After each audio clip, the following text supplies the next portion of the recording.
Tiếp được này. Cắt xuống, cắt thẳng đi. Ra đây, quay cái cảnh nó rơi. Chào.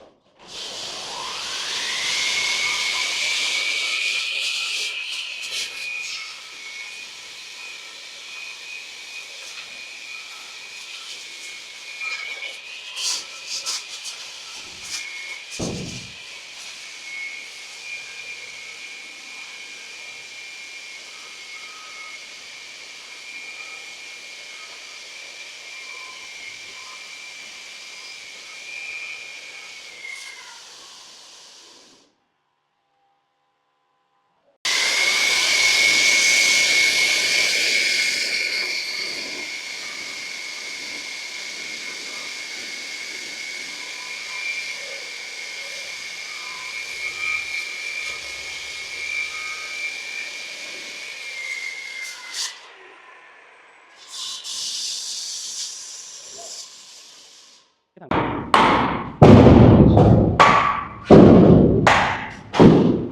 vãi. Đập thôi nó cắt đứt rồi nó văng vào nó rơi cả người. Đồ. Rồi. Kỹ thuật. Rồi.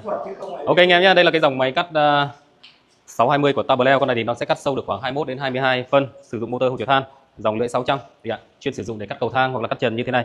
Đây anh ấy đang cắt cái trần nó có độ dày khoảng 16 phân em nhé.